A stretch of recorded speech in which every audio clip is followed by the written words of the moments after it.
What's going on, everyone? Jeremy here from The Quartering, and I hope you're having a wonderful day. If you are, make sure to take this moment to crush that thumbs up button on the video. It helps the channel a ton, and I really appreciate it. Now, we're just 2 days away at this time from the release of long-awaited Kingdom Hearts 3, and Games Media has begun to rage bait the fans already, but there are a few rage-inducing scenarios that I think are well warranted.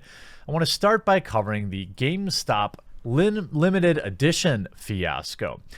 Gamestop, just days before release, canceled an unknown number of pre-orders from the special edition Kingdom Hearts 3 PlayStation 4 Pro. Now, I actually had been considering getting this for a couple of reasons.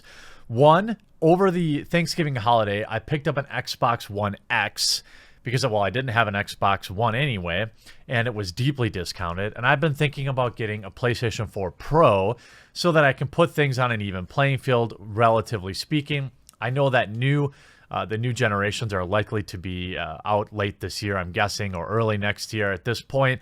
But I think I'd get some good use out of it. So this had my eye, just to give you an idea of what it looked like.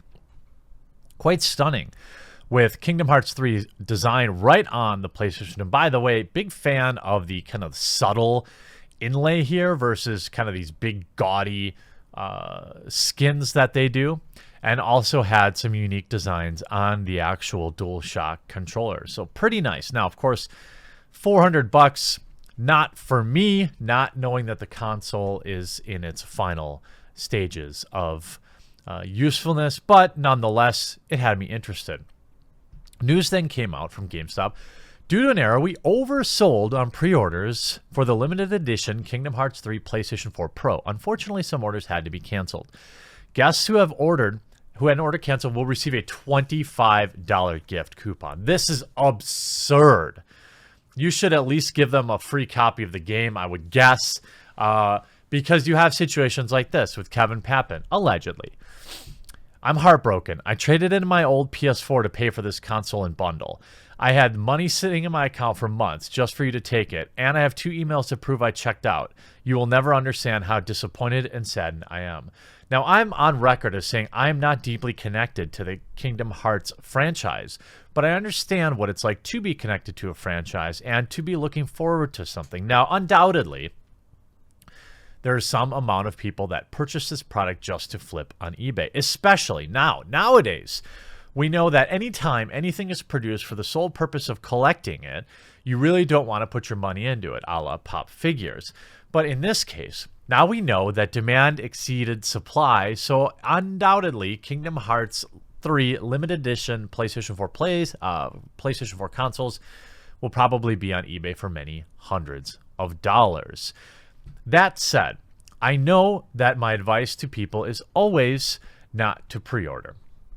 In this case, if you're going to get a new console anyway, I suppose that might have been warranted. Another Twitter user, video game voice actor Sean Chiplock, in fact, offered more tensioned assessment. The error is that you force employees to sell as many pre-orders as they could in order to hit a company's established quotas, the same quotas you use to fire them if they aren't met on a regular basis. This isn't a new error. You've been doing it for years at their and our expense. The $400 Kingdom Hearts 3 limited edition PS4 Pro is exclusive to GameStop and EB Games in the US and Canada, due to launch January 29th, along with the game itself. Sony and Square Enix announced the bundle in mid-December. The console includes a 1 terabyte hard drive and case designed for Kingdom Hearts 3. This is absurd.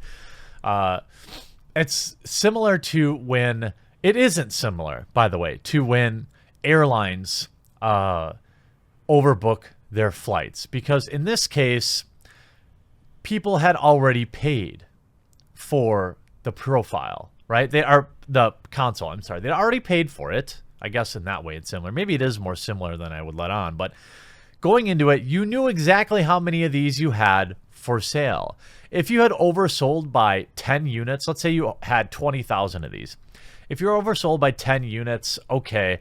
But the online outrage of this appears to be far more than just a few people who had their order canceled. But if you're at this point, and as I've told you, definitely never pre-order games. if you're a hardcore Kingdom Hearts 3 fan, I thought it might be fun to look at some of the pre-order bonuses people are giving away for this game, seeing as though the game comes out in 2 days. Here's where I back pre-order bonuses or special edition purchases, by the way. If you're like 2 days away from buying the game, right? The game comes out very quickly. Well, just 2 days. If you've already made up your mind that you're going to buy it on Tuesday, why not get some extra stuff, okay? You've got in the Square Enix store, you've got pre-order bonusing. Square Enix store gets you Kingdom Hearts 3 sticker set and bonus. Amazon has the Dawn Till Dusk Keyblade DLC. Pre-order fans who subscribe to Amazon Prime will get $10 off and access to the Dawn to Dusk Keyblade DLC. Walmart gives you some collectible cards. GameStop gives you a fabric poster. Best Buy, the Blind Box keychain figurine, and a $10 reward. Now you can look at some of the special edition stuff. Here's a look at the editions available. The standard version, which comes with just the game and pre-order bonuses, $60. The deluxe edition fans get a steelbook case. The steelbook thing needs to change, by the way. I mean, I guess maybe, but you know, most of these things, like the discs, are irrelevant anyway. So it's like people don't really even have a purpose to keep the disc. Regardless of that, you get a collectible pin of Sora, Kingdom Hearts 3, and art book for $20. An art book is kind of cool if you're a hardcore fan. The Deluxe Plus figures for the truly hardcore is $229 and comes with everything from the Deluxe Edition, 3 figures, Donald, Goofy, and Sora, and can be purchased at the Square Enix online store only. Of course, it is up to you. Reviews have been good, and I want to get to some of the rage baiting. Now, I know that the interesting thing about a lot of the reviews that I've read is that I guess it's supposedly there is some day one DLC. At first, when I saw the reviews coming in, and I was like, you know, there's day one DLC, there's some alternate endings and things like that, but I suppose it's okay.